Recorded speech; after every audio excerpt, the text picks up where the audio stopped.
Buenas noches para todos, mi nombre es Giovanni Burgos, mi esposa Carolina Berrío. Buenas noches. Un saludo para todos nuestros amigos de Suena el Chofar. Hoy es 11 de noviembre del 2019, 13 del mes de Heshvan de 5780. Por cierto, este mes es conocido como el mes del Mabul, del diluvio. Y en Gematría, Mabul, Hamabul, la letra Hei tiene un valor de 5 y Mabul de 78. Hablando un poco del año 5778 y el año 5780 que comparten los mismos números. Solamente un detalle que quería hablar al respecto.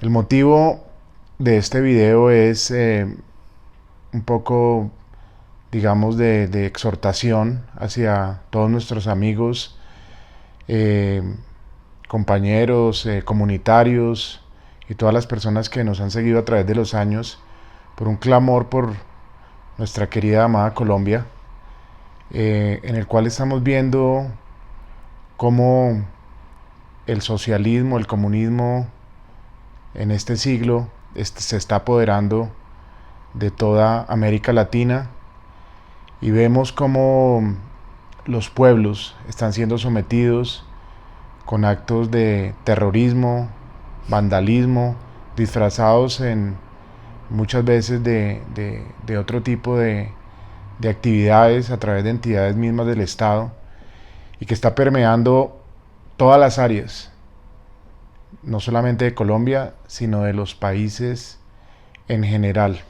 Estamos en una parashá esta semana, que es la parashá Lech Lecha, perdón, la parashá Vayera. La parashá Lech Lecha fue la que acabó de pasar, que es Vete por ti. Para las personas que no entienden o de pronto un poco el hebreo, Lech Lecha, las porciones bíblicas que se quiere decir parashá, por lo general empiezan con las primeras palabras del capítulo donde empieza esa porción. Lech Lecha comienza en el capítulo 12 y quiere decir deja o vete por ti. Y es cuando Abraham pues hace su recorrido por toda la tierra, bueno, llega a Egipto y finalmente pues dedica unos altares al Señor para no hacerse un nombre como lo quería hacer Nimrod y quizás su mismo padre Terach. Y ahora entramos en la Parashá Vayera, donde hay unos temas importantes.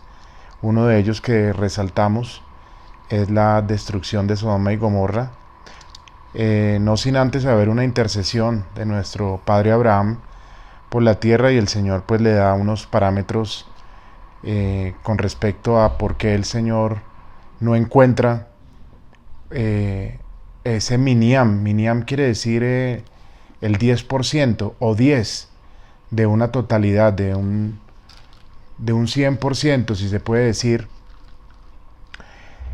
Aunque en este pasaje empieza con 40 o tal vez 50. Vamos al pasaje, aquí estamos en Génesis 18, versículo 28. Sí, exactamente dice, pero tal vez falten 5 justos para completar los 50.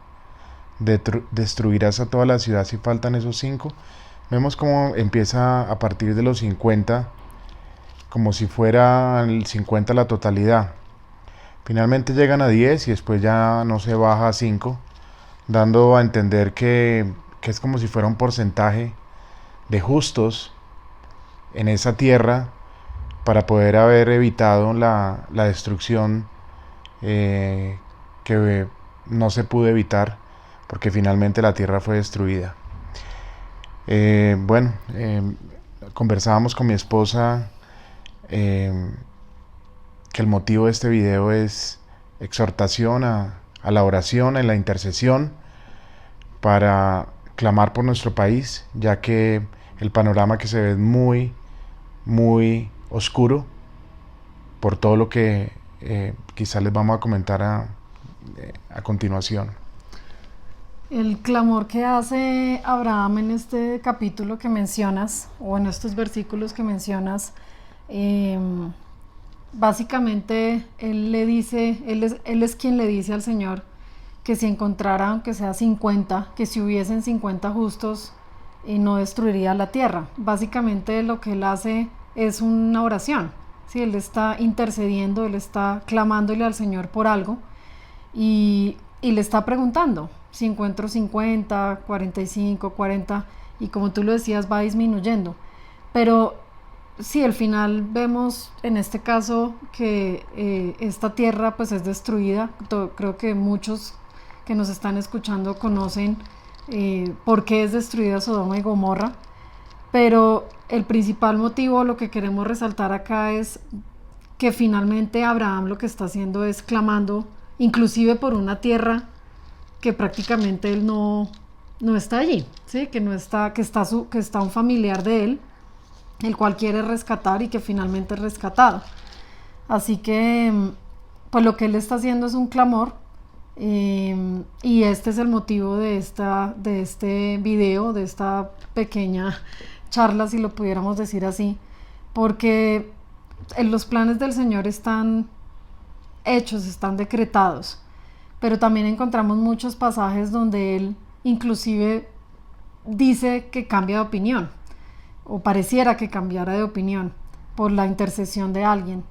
Así que, aunque pareciera que todo está dicho, eh, por cómo se ve el panorama, cómo se ve los países en Sudamérica, pues para nosotros los creyentes es nuestra labor y es nuestra obligación, teniendo claro que es la voluntad del Señor finalmente la que se va a hacer y en esa debemos descansar, en esa debemos estar prácticamente contentos, pero debemos interceder por la tierra a donde Él nos colocó.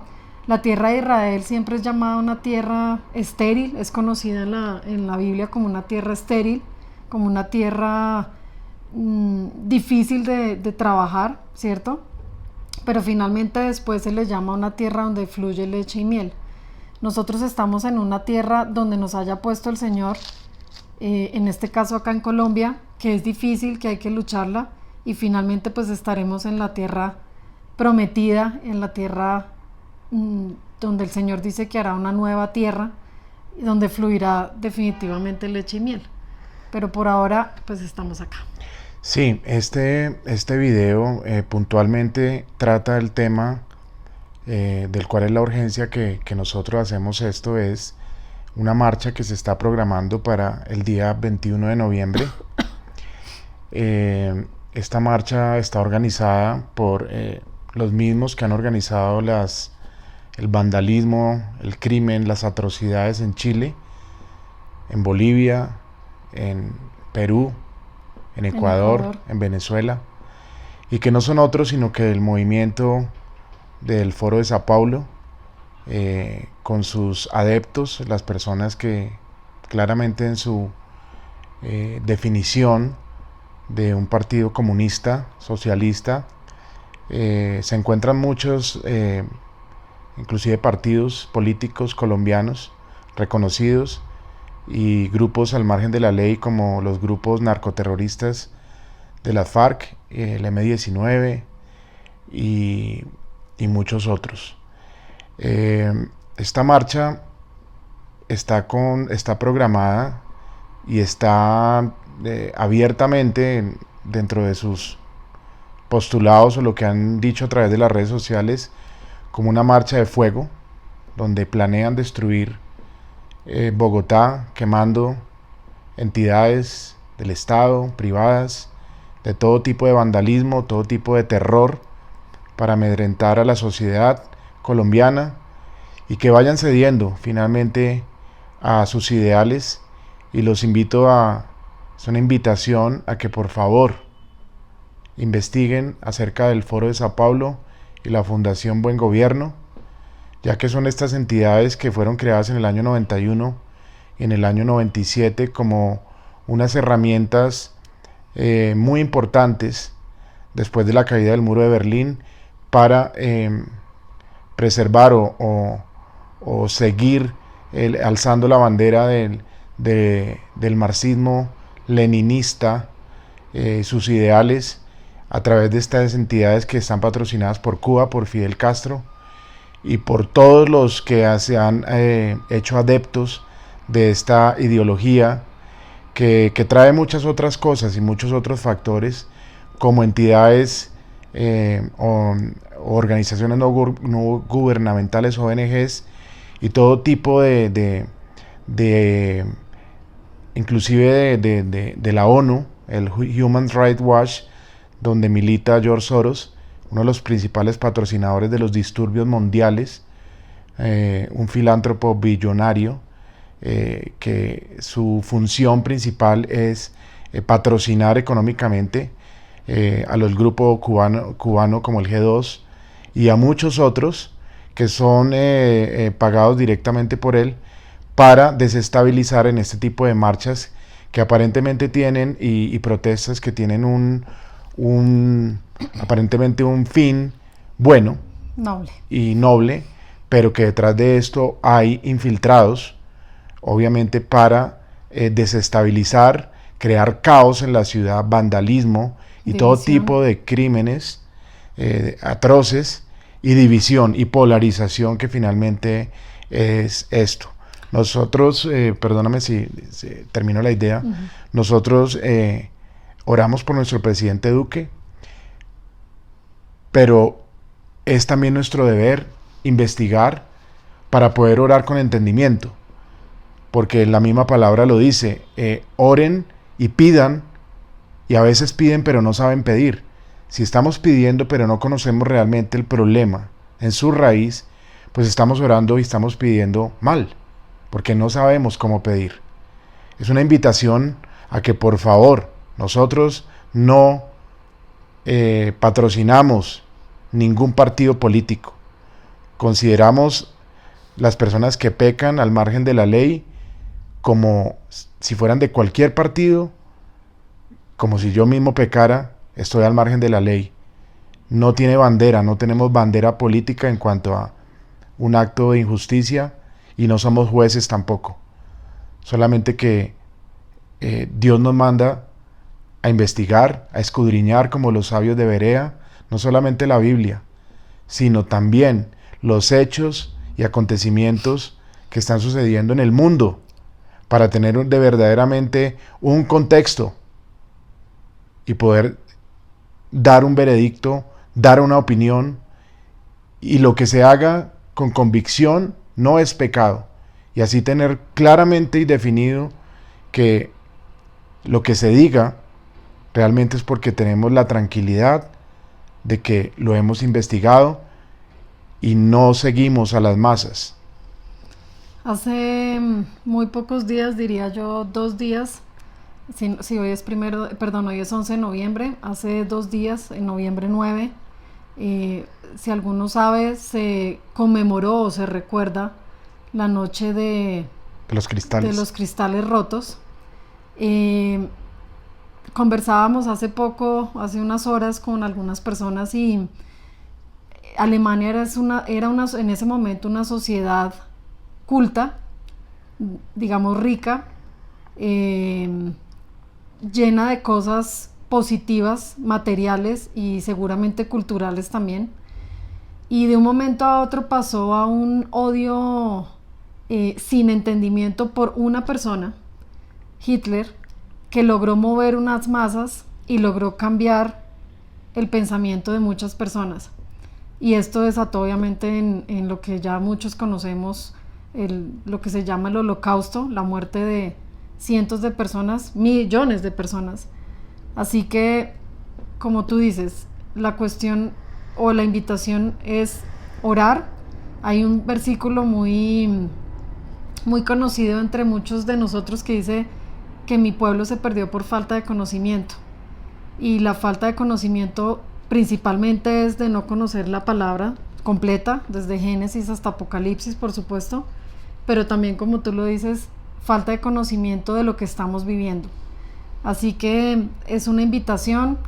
Nos gustaría poder tener la fecha, la hora, no sabemos, pero creo que a partir de hoy, para las personas que lo escuchen, lo digo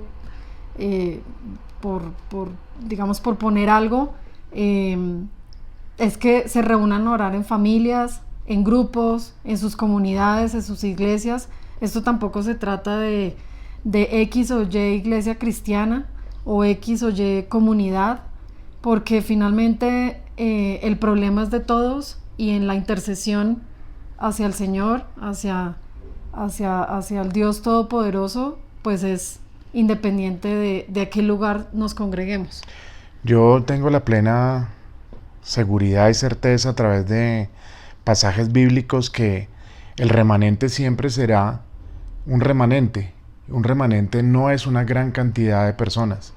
Es un grupo selecto que el Señor inclusive ha reservado. Dice que se ha reservado 7,000, y le dijo al profeta Elías que no fuera tan orgulloso, que él se había reservado 7,000 hombres que no habían doblado rodilla ante Baal. Y vemos como en la salvación, en el arca de Noé, en la salida de Egipto, siempre es un grupo, es una minoría que el Señor salva.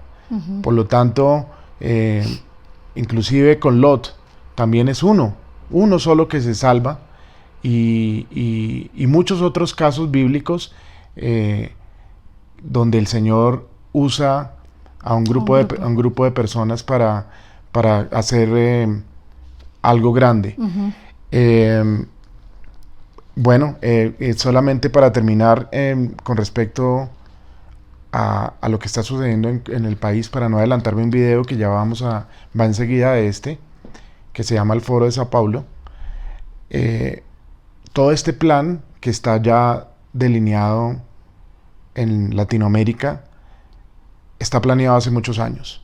Está planeado desde la misma concepción del Foro de Sao Paulo yo diría que mucho antes, pero digamos su implementación al perfecto, orden, sí. Siguiendo perfectamente la letra y las reuniones que tuvieron aquí en Pereira, y los dejo para que lo estudien.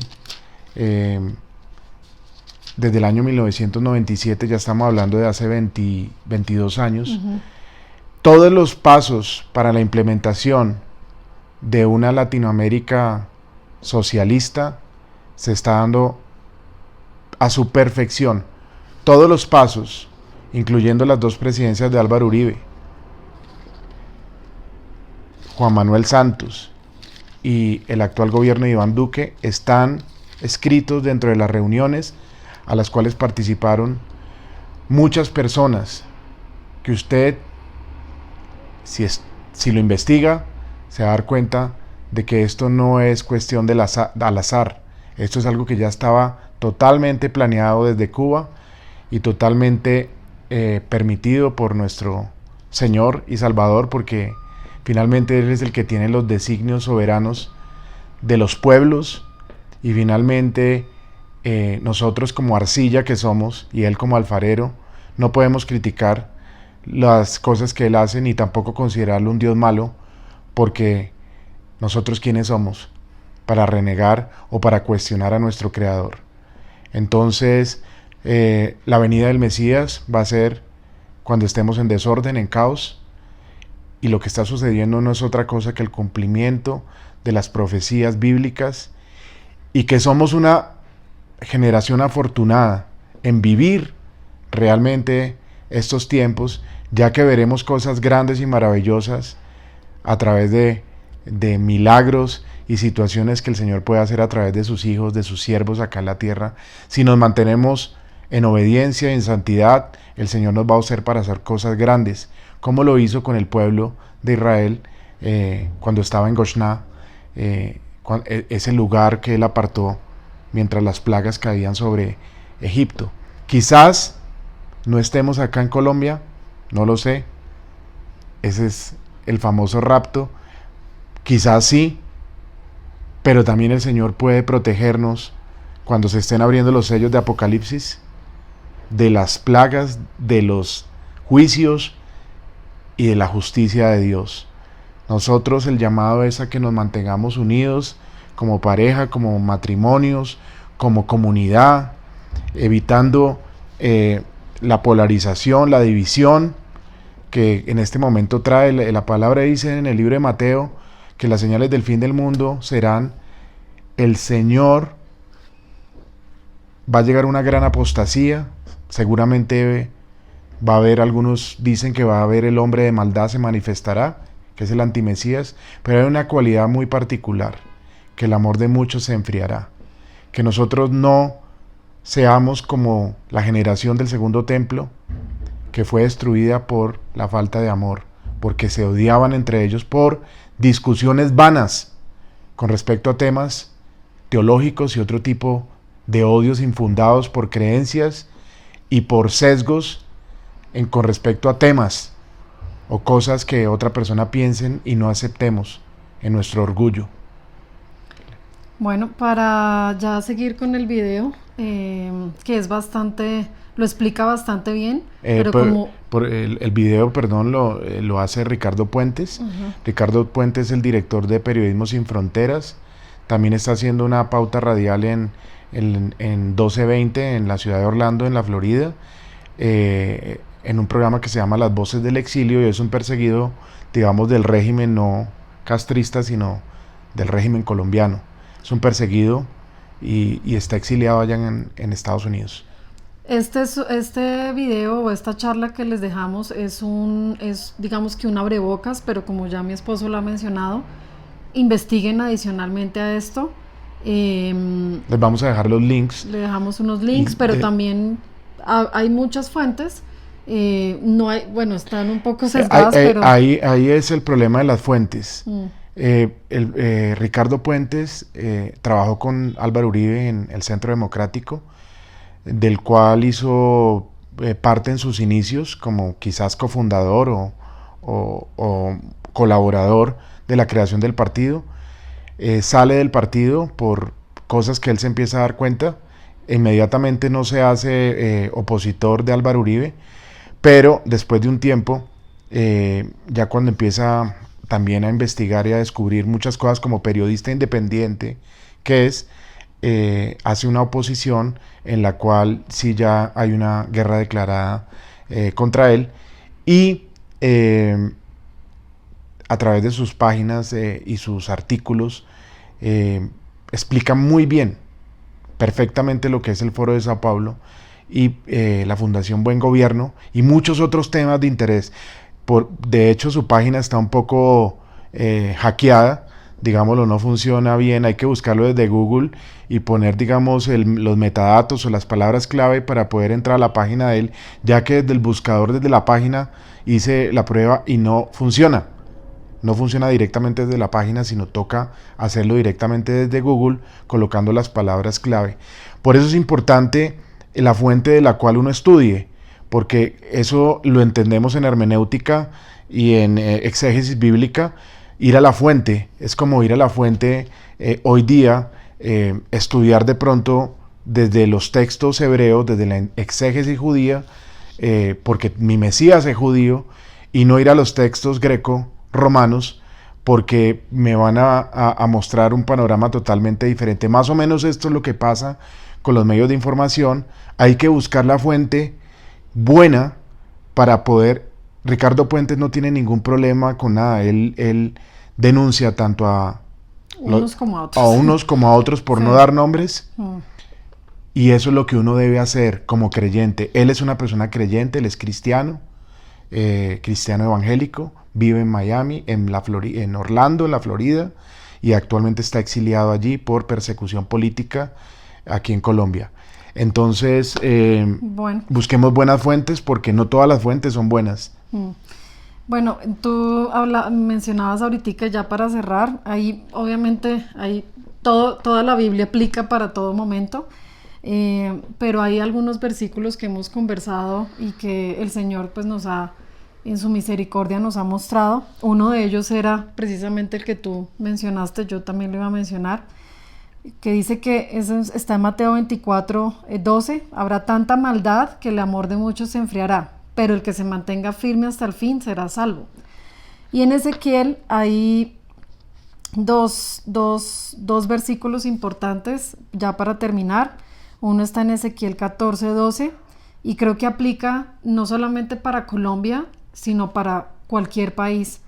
Y lo llama o lo exhorta, nos exhorta como pueblo, no como persona únicamente, sino como pueblo. Y dice en Ezequiel 14:12, dice, el Señor me dirigió la palabra, hijo de hombre, si un país peca contra mí y persiste en su infidelidad, yo levantaré mi mano contra él, le quitaré las provisiones, lo sumiré en el hambre y arrasaré a sus habitantes y a sus animales. Y aun si Daniel y Job vivieran en ese país, solo ellos se salvarían por su justicia. Lo afirmo yo, el Señor Omnipotente. Acá habla claramente de que si no hay un arrepentimiento, de que si se persiste en la infidelidad como país, no como personas individuales, claro que hay un remanente, claro que el Señor nos guarda como a su Y ahí lo pueblo. dice claramente quiénes son el remanente. Exactamente, porque acá dice adelante, aun si Noé, Daniel y Job, habla de 3 personas justas que los va a salvar. Entonces, por supuesto que hay un remanente, pero también hay un país. Si el país insiste en ser infiel, en ser idólatra, en pecar, él dice claramente que va a quitar las provisiones y los sumirá en el hambre. Y en Mateo 24, arribita dice claramente que la venida del Señor, una de estas manifestaciones o esto que sucederá es, obviamente lo sabemos, habrá rumores, guerras, pero dice que habrá hambre. En el versículo 7 dice, se levantará nación contra nación y reino contra reino, habrá hambres y terremotos por todas partes. La escasez de la comida la vemos acá al lado en Venezuela. Conocemos de muchas personas que aguantan hambre y eso es un llamado. Y ya para terminar, que es un llamado al arrepentimiento. Nosotros, no, como tú dijiste inicialmente, no somos jueces. El único juez es el Señor, es el Mesías. Y obviamente el Señor lo dice, si aquí adelante en el capítulo 18-21 dice, si el malvado se arrepiente de todos sus pecados que ha cometido y obedece todos mis decretos y practica el derecho y la justicia, no morirá. Vivirá para practicar la justicia y Dios se olvidará de todos los pecados que ese malvado haya cometido. ¿Acaso creen que me complace la muerte del malvado? ¿No quiero más bien que abandone su mala conducta y que viva? Yo, el Señor, lo afirmo. Así que oremos por arrepentimiento, no de un partido político, sino de las personas en general. Queremos finalizar diciendo, no somos de un partido X o Y, pero nuestros dirigentes deben arrepentirse para que el pueblo no sufra. Y el centinela debe ser obediente a su llamado. El ministerio suena el chofar, del cual ustedes llevan ya bastantes años escuchando. Está su texto base, está en el libro de Ezequiel, capítulo 1, 2 y 3 y capítulo 33.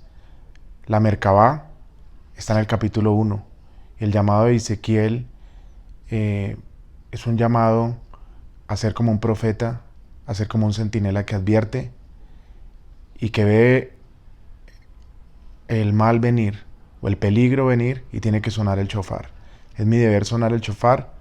Ustedes me conocen hace mucho tiempo y eso es lo que hago, pero con mucho cariño y con mucho respeto hacia todos, con todas las creencias y posiciones que ustedes puedan tener, respetables. Pero yo debo hacer mi labor, porque ese suena el chofar. Entonces, amigos, gracias. Los dejamos con el video del Foro de Sao Paulo, con nuestro amigo Ricardo Puentes. Los bendecimos desde acá de Bogotá, Colombia, orando para que este día 21 de noviembre no pase a mayores y realmente solo sea un susto, que es lo que todos esperamos. Que el Dios de Israel, Abraham, Isaac y Jacob nos bendiga en el nombre de nuestro amado Mesías Yeshua. Amén. Amén. Bendiciones para todos. Chao. Amén. A nuestro tema del día, que lo ha escogido a propósito nuestros oyentes. Sí, por un lado votaron una cantidad de votos por George Soros, el tema de George Soros, y el otro por el Foro de Sao Paulo. Lo sumamos en las dos redes y pues ganó Foro Sao Paulo. Foro de Sao Paulo, total, son dos temas muy, muy interesantes. Yo entraría a hacer una pregunta: ¿por qué debemos relacionar la crisis venezolana? O muchas preguntas realmente, ¿no? ¿Por qué debemos relacionar la crisis venezolana con el Foro de Sao Paulo? ¿Quién fundó el Foro de Sao Paulo? ¿Quiénes conforman el Foro de Sao Paulo? Son muchos interrogantes que tenemos para el día de hoy y queremos empezar a desarrollar este tema con Ricardo y con Fabio, porque la verdad es un tema que nos llevaría más de un programa. Recordemos que a nuestros oyentes que Ricardo Fuentes ha escrito varios artículos sobre el Foro de Sao Paulo, entre ellos Un peligro para la democracia. Igualmente ha escrito varios libros relacionados al tema que lo pueden conseguir en Amazon. Y pronto en una editorial, esta es la primicia. Es una chiva que Ricardo, pues obviamente la está dando aquí en su programa, su programa, Voces desde el Exilio. Y es una editorial de Colombia. Estos son algunos, entre otros, tiene un título que se llama Colombia cayó ante el comunismo. Sí, cierto. Entremos, yo creo que podemos entrar de una vez en materia. Correcto, la pregunta inicial era, ¿qué tiene que ver lo que está pasando en Venezuela? Yo añadiría, ¿qué tiene que ver lo que está pasando en Venezuela? Lo que está pasando en Colombia, lo que está pasando en nuestra América Latina, en México. Una epidemia. Todo, es una epidemia. Ese tiene un sello inconfundible que se llama... Yo le agregaría que lo que está pasando en el mundo entero, porque es que hablando aquí con muchas personas en Europa, me estoy dando cuenta que lo que está pasando en Latinoamérica no es solamente allá. Aquí en Europa están teniendo los mismos problemas, la inmigración, aquí se unen cosas con la religión, las razas, las mezclas de culturas, entonces se agranda todavía más. Sí, cierto, aunque el Foro de Sao Paulo, digamos que tiene su franquicia, es una franquicia del comunismo internacional, es una franquicia que opera únicamente en Latinoamérica. En Europa, pues, hay otros organismos igualmente poderosos, igualmente influenciadores. Pero bueno, el Foro de Sao Paulo fue creado en el año 90, fue creado por... Algunos dicen que Chávez, pero en realidad fue creado por Castro. Y él llama a dos compañeros suyos, que son Lula da Silva, muy admirado por nuestro presidente colombiano Iván Duque. Llama a Lula da Silva y a Chávez. Y el propósito, recordemos que cae el muro de Berlín y el comunismo internacional liderado comunismo latinoamericano liderado por Chávez, por Castro, cae en crisis financiera porque ya no tiene el que le está dando, que es la Unión Soviética, se acabó, y le dicen, miren a ver cómo, mírenme otra financiación, aunque sigue Rusia hoy vinculado a este proyecto. Pero entonces Castro decide utilizar un organismo, crear un organismo, armar una muy bien montada estrategia para seguir promocionando el comunismo al Foro de Sao Paulo en el año 1990. Eso fue como otro de los procesos que ha sufrido el comunismo, ahí sí, como dice Fabio, a nivel mundial, donde se cae el muro de Berlín, la gente dice, se acabó el comunismo. No, señor, muta, nace viene disfrazado. Bajo un nuevo disfraz. Correcto. Entonces, originalmente, ¿por qué Brasil y Venezuela? Porque son los dos países petroleros poderosos de América Latina, y la idea era tomarse esos dos países inicialmente. Y se los fueron tomando uno a uno. Colombia era la joya de la corona, el último país que no había caído, pero vemos que desde el año 97, gracias también a la estrategia de este Foro Sao Paulo, de Castro, de Juan Manuel Santos, planearon en Bogotá cómo hacer para que Colombia cayera, y cayó. Entonces el Foro de Sao Paulo es eso, es un organismo internacional, es un organismo criminal, porque ellos se financian con dineros del narcotráfico. Castro dijo, bueno, ya no tenemos la financiación de la Unión Soviética, entonces hay que coger el modelo del M-19. ¿Cuál es el modelo del M-19? Un grupo terrorista colombiano muy cercano a Uribe. El modelo es el narcotráfico, financiar su ideología con el narcotráfico. Pablo Escobar financió la ideología de izquierda en Colombia, y fueron unos años absolutamente atroces y muy crueles. Entonces, ese modelo de financiación por medio del narcotráfico es el que toma el Foro de Sao Paulo. Importante todas estas informaciones porque estamos en una ciudad como es Orlando, conocida a nivel mundial como la ciudad de la fantasía, y queremos también no solamente a las personas que nos se están sintonizando a través de nuestras páginas, sino aquí a nivel local, porque soy consciente de que muchas personas desconocen lo que es el Foro de Sao Paulo a nivel local. Entonces, este es un programa que realmente se ha diseñado para llevarle la educación a manera informativa e investigativa. Imagínate, aquí con Ricardo Puentes, que tiene mucho conocimiento del tema. Yo quisiera hacer una pregunta. ¿Quiénes conforman el Foro de Sao Paulo?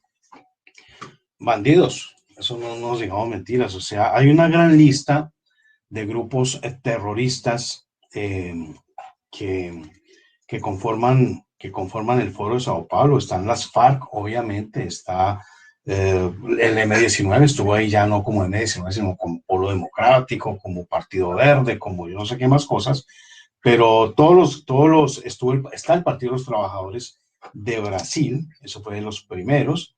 Está el Frente Farabundo Martí de Liberación Nacional de El Salvador, Movimiento Bolivia Libre, Partido de la Revolución Democrática de México, los Tupamaros, bandidos. Una multinacional del crimen. FARC, ELN, claro. Y es que, claro, están sustentados por el narcotráfico. ¿Qué les importa a ellos? Y dirigentes de países como, por ejemplo, Bolivia, Evo Morales, Daniel Ortega de Nicaragua, han estado yendo desde hace muchos años al Foro de Sao Paulo. Se reúnen cada año y cada año van. Y tocan, tienen temas estratégicos. Ellos hay que bajar estratégicamente. Han sacado unas líneas estratégicas de trabajo y las han sacado adelante. Si tú ves en Latinoamérica, una de las principales líneas estratégicas del Foro de Sao Paulo ha sido la educación y la cultura. Y en las dos áreas básicamente nos han arrasado las universidades, nos han arrasado los centros culturales. Tú ves, por ejemplo, una feria del libro, una feria de teatro. Tú ves el tema político latente totalmente en estas ferias, las han tomado totalmente. Es difícil encontrar un libro que no hable del tema del comunismo y del socialismo en Latinoamérica. Muy cierto, muy cierto. Hay una agenda común como organización criminal. El Foro Sao Paulo tiene una agenda que diseñó para toda América Latina y que ha estado funcionando muy bien. Uno, por ejemplo, es ellos saben que deben trabajar por la soberanía limitada. O sea, lo que es eso, ¿no? En diciembre del 1992 hay una entidad, Human Rights Watch, financiada por George Soros. Es una organización de George Soros. Reveló un proyecto que venían trabajando, se llamaba Redefiniendo la Soberanía. Eso es una cosa, y eso se multiplicó por todas las academias de Latinoamérica, por todas las universidades, por todos los think tanks, bueno, para darle ese aire intelectual y de certidumbre que para la gente que no conoce, pues para que lo acepte mucho más fácil. Hay una frase ahí que dice esta organización de Soros, que la soberanía no debe ser un escudo detrás del cual los gobiernos o grupos armados se puedan esconder. Dice que debe haber unas entidades supranacionales que tengan poder para monitoreo de elecciones, para supervisión de diálogos y acuerdos de paz. Esto fue en el 90, en 91 que estaban armando todo esto. Ya estaban planeando los diálogos de paz de Colombia.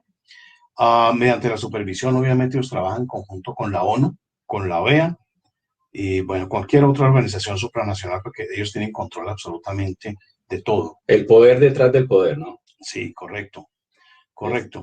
Una de las cosas para acabar con la soberanía nacional, porque ese es un punto muy importante que le puede poner freno al comunismo internacional, la soberanía, nacionalismo lo llaman otros, yo digo soberanía, es que ellos deben tener organizaciones como ya las que mencionamos para entrometerse en los asuntos internos e impulsar donde se requiera los diálogos de paz. En el 93 lo dijeron, impulsar los diálogos de paz, mediante el cual se logran enormes victorias políticas no conseguidas en el campo de batalla armada.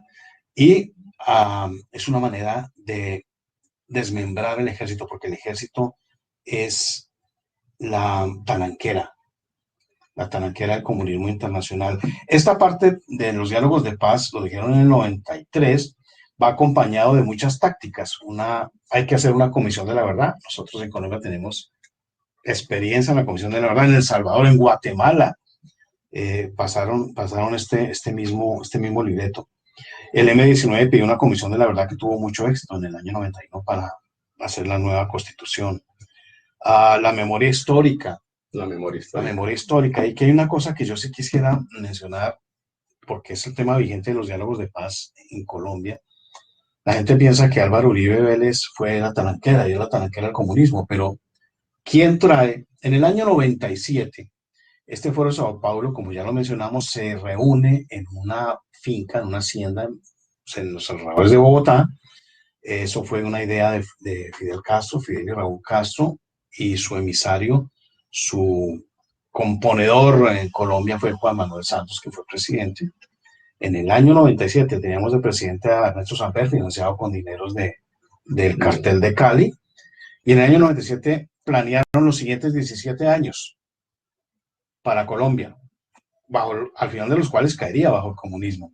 Y prácticamente es lo que estamos viviendo hoy en día. Y los documentos están, y Juan Manuel Santos cuando firmó los diálogos de paz decía, sí, la reunión que tuvimos no sé dónde, y esa reunión se llamaba Encuentro Colombia.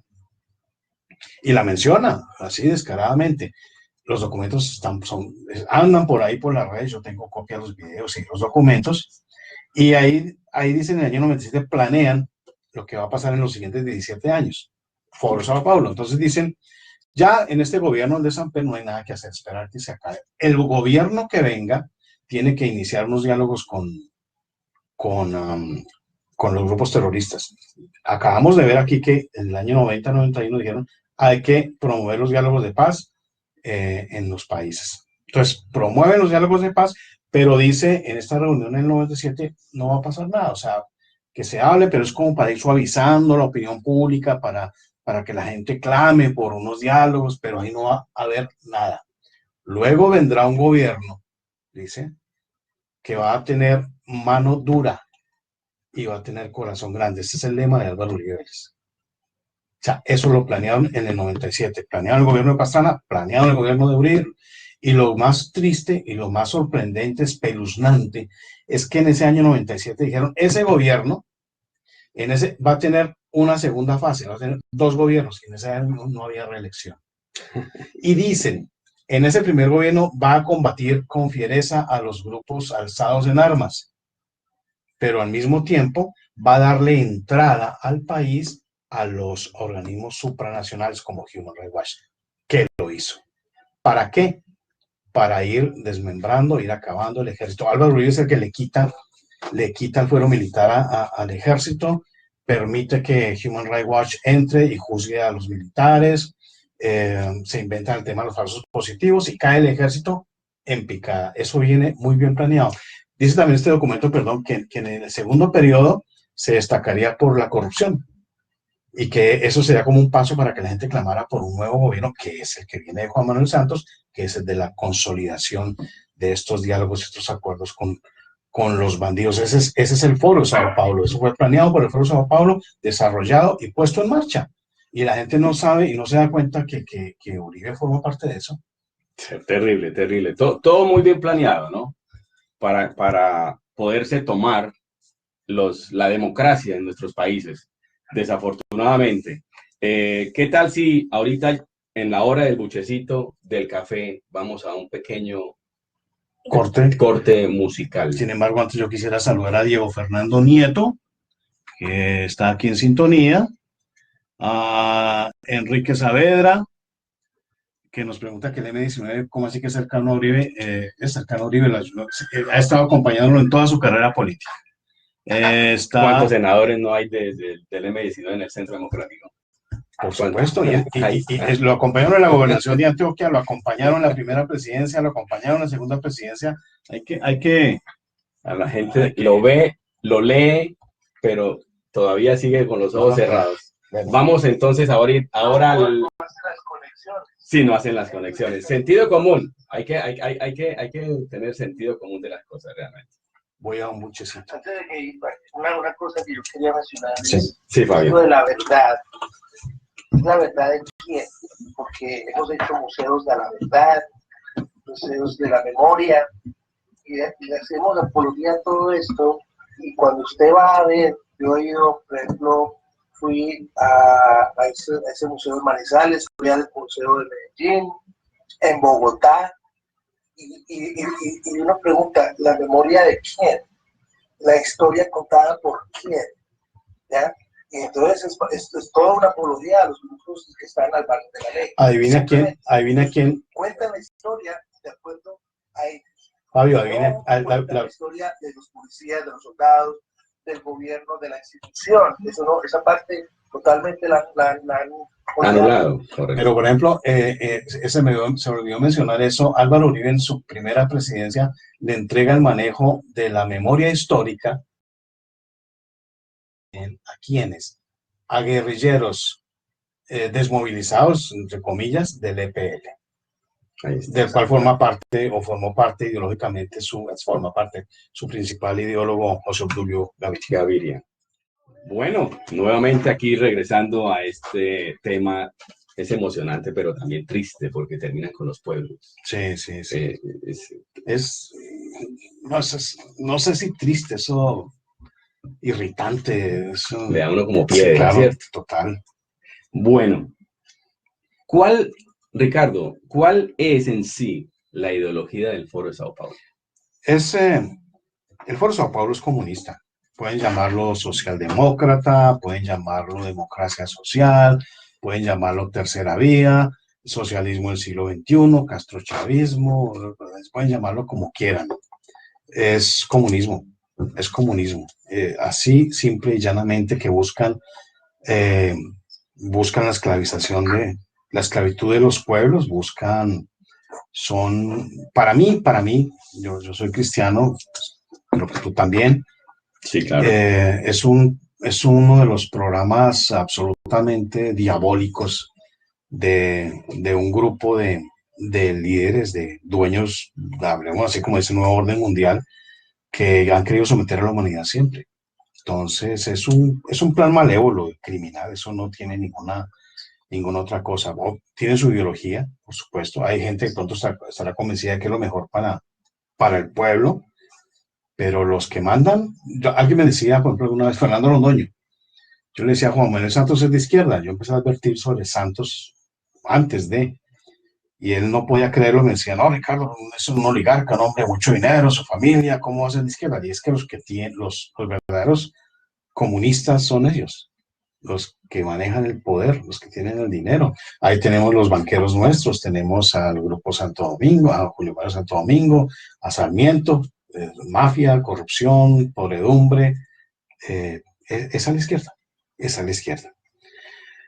Veíamos, por ejemplo, que una de las primeras propósitos, estrategias para implantar el comunismo era acabar con el ejército, los ejércitos de cada país, porque son los que son la tananquera real contra las armas. Entonces, ellos se proponen desmilitarizar las naciones donde llegan.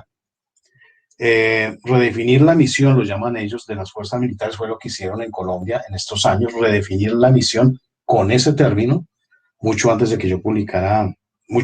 de que yo publicara el artículo donde se habla de redefinir la misión. El comandante de las fuerzas militares en Colombia, por ejemplo, dijo que había que redefinir la misión de las fuerzas militares. Redefinir la misión es el término que usan para exterminarlas y para cambiar su ideología a una ideología netamente de izquierda. Eso fue algo durante muchos años.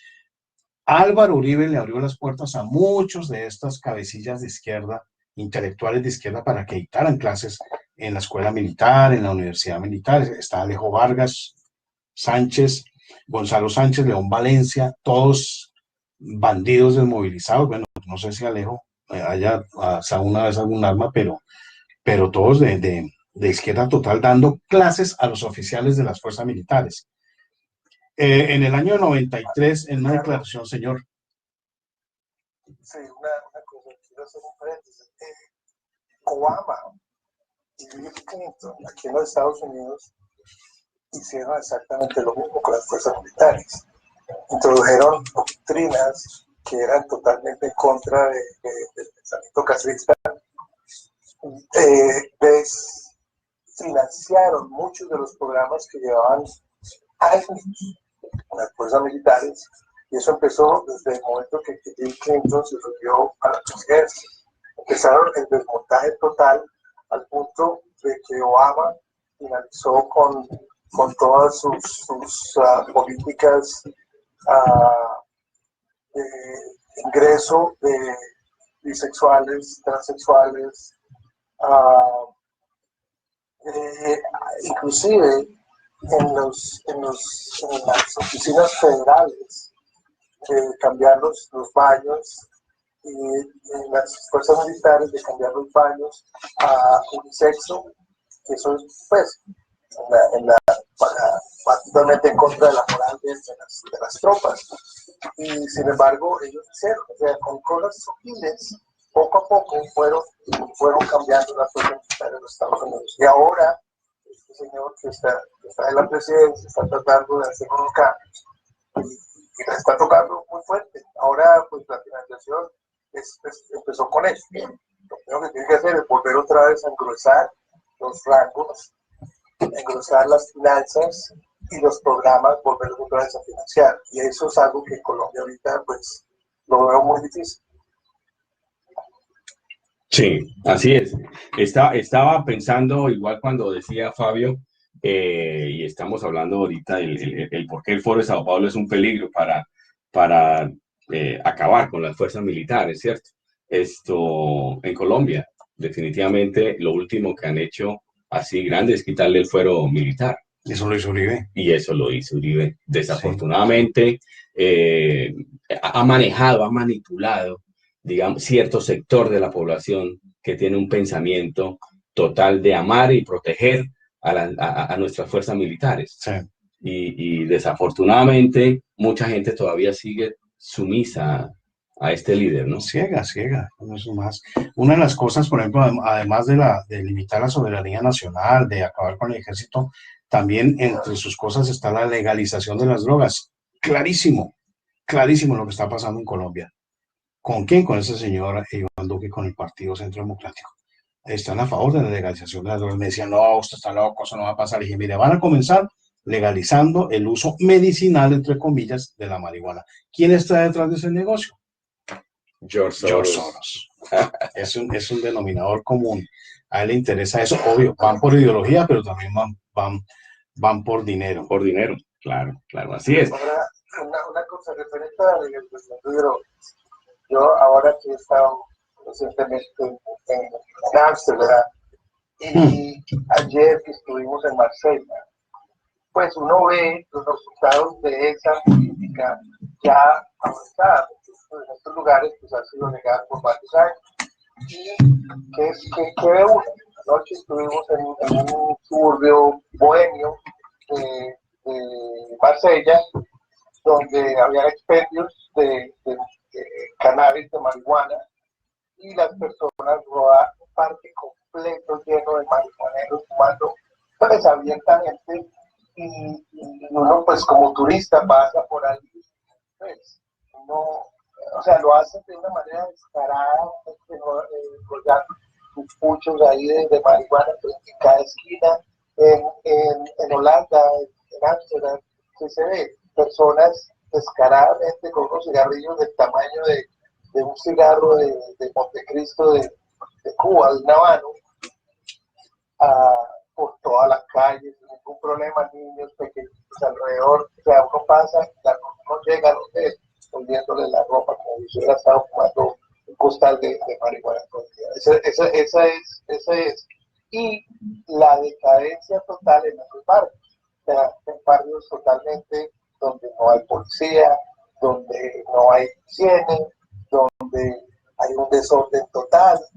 Y eso para allá es donde nos quieren llevar. Eso es lo que yo estoy viendo y a mí me está dando pesar ver ciudades que yo vine hace 20, 30 años y ahora estoy volviendo a aceptar y viendo los efectos de estas nuevas políticas socialistas y de izquierda, cómo las están acabando totalmente estas ciudades y estos países, a raíz de esas políticas mal implementadas, mal llevadas, y los efectos son nefastos. Hay otro sello. Aquí nos está preguntando Federico Jaramillo una pregunta bien pertinente. ¿Qué va a pasar con las relaciones con Cuba, entre Colombia y Cuba? ¿Se van a romper o sigue igual? Mire, ese es otro sello del Foro de Sao Paulo, un sello inconfundible. Apoyo al régimen de Castro. Aunque parezca extraño, por ejemplo, hay congresistas americanos, todos demócratas, eso sí, que hacen lobby, o hicieron lobby, consiguieron, por ejemplo, que Obama pusiera abriera fronteras y pusiera la embajada.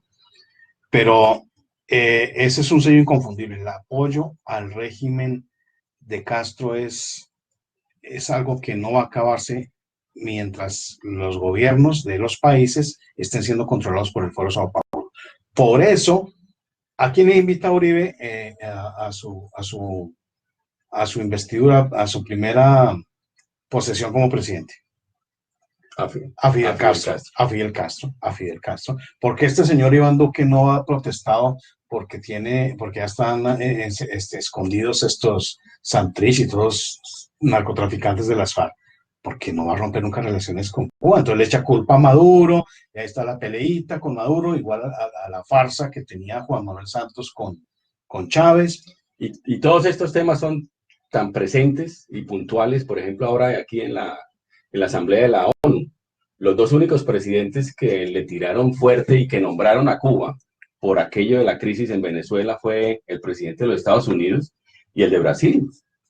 Entonces, los demás, sí, que Maduro y que Maduro y que Maduro, pero no van a la raíz del problema. ¿Y por qué no van a la raíz del problema? Porque todos están hacia una misma agenda, ¿no? Que lo abraza el Foro de Sao Paulo. Sí, Yancy Rodríguez pregunta que cuáles son los puntos del Foro Sao Paulo que están siendo implementados en Colombia y en Venezuela. Todos. Lastimosamente, a nosotros nos da risa. Pues, sí, pero es que desde acá ve uno tanto, como tú dices, ve los toros desde la barrera, uno lo ve con tanta claridad que uno dice, ¿por qué allá no lo ven? Correcto, es impactante. Uno tiene una conversación acerca de esto y más bien lo creen a uno de otra corriente o más bien el ciego es uno, ¿cierto? Cuando... Específicamente los puntos que han sido implementados, hablamos ya anteriormente de las universidades, que han sido totalmente inundados de profesores y de decanos que no endosan esas políticas de socialismo y de comunismo, no están siendo empleados. Estamos hablando de universidades como decir en Medellín, EAFIT, que han sido pues básicamente una universidad privada de personas pues, de personas de industriales, de comerciantes, de derecha, la mayoría, verdaderamente. Hoy en día hay grupos de comunistas reuniéndose en las aulas de AFI, están jugando eso, y pues ni hablar de la Nacional, ni hablar de los Andes, donde tenemos decanos y rectores que traen acá a guerrilleros a dictar cátedra. Entonces, el primer punto, las universidades. En la parte cultural ya hablamos de los festivales de teatro, festivales de libros, etc. En los tribunales, todos los jueces, básicamente el poder judicial ha sido tomado por el comunismo. Y vemos los resultados de los fallos que han habido en muchas partes. Aquí en Estados Unidos estamos teniendo el mismo problema. Y allá en Colombia igual, y en Latinoamérica muchos de los juzgados están llenos de personas que son del pensamiento comunista.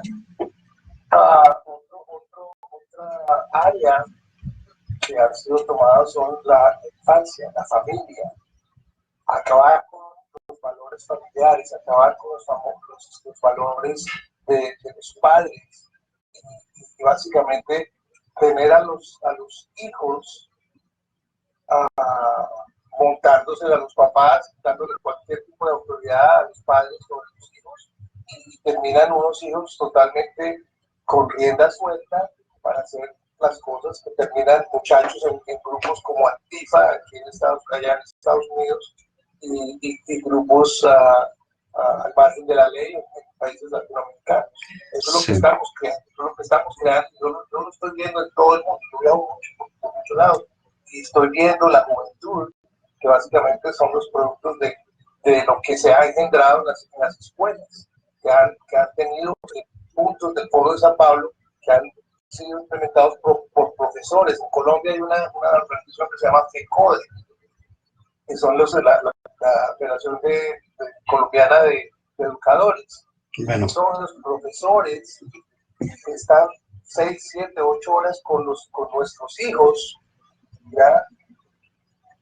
Básicamente indoctrinándolos en el tema del comunismo. Lo sé yo de primera mano porque me reuní con el presidente de FECODE cuando estábamos haciendo una marcha en Colombia en contra de la guerrilla y me di cuenta que desde el presidente y todos los organizadores y después durante la marcha nos encontramos nosotros y nos dimos cuenta de que el 85-90% de los participantes de esa marcha, todos con la camiseta de Che Guevara, todos con la gorrita de la estrella de Che Guevara. Esos son los profesores que están enseñándole a los niños de primaria y secundaria en Colombia. Y aquí en Estados Unidos la misma cosa. Aunque digamos, estos son los puntos del marxismo cultural, que es otra vertiente del comunismo. Pero digamos, precisamente el Foro de Sao Paulo planeada, enfocada, eso obviamente lo suman, porque la educación en Colombia fue tomada desde los años 20, se la entregaron al comunismo. Enrique Olaya Herrera, un presidente liberal, es el que les da la personalidad jurídica al Partido Comunista y dejan de llamarse Partido Revolucionario, bla, bla, bla, o sea, y de una vez Partido Comunista, y de ahí para adelante siempre ha estado ligado el partido a los gobiernos de Colombia, salvo algunos excepcionales casos, pero eso es más una agenda del comunismo internacional de los años 20, 30, 40, 50, 70, pero el Foro Sao Paulo nace en el 90 específicamente para exterminar la poca resistencia que queda en Latinoamérica frente al comunismo, acabando sus ejércitos, limitando la soberanía nacional, legalizando la droga, porque todo eso viene junto y obviamente que eso sumado a la agenda de destrucción de la familia, ideología de género, toda esta cosa, pues ya tenía el trabajo avanzado en gran manera. Sí, ya tremendo tema. Desafortunadamente, todo también llega a su fin en el día de hoy. Ya estamos a un minuto de terminar este programa de Voces desde el Exilio y queríamos como hacer una conclusión igualmente para que todos los oyentes también nos escriban y nos digan qué otros temas quieren que nosotros toquemos aquí. Sí, estaremos anunciando los temas, proponiéndolos en Twitter, en Facebook, en el grupo de Facebook, en la página de Facebook de Voces desde el Exilio. Quiero aprovechar también para saludar a Gustavo Restrepo, un amigo muy cercano colombiano que dice que nos está en sintonía entre paciente y paciente. Entonces, un saludo a Gustavo, un abrazo enorme. Y bueno, sí, yo creo que concluyendo por mi parte, pues hay que hacer algo. Y aquí nos lo sugería también en Facebook, en el chat, donde decía, ¿qué va a pasar?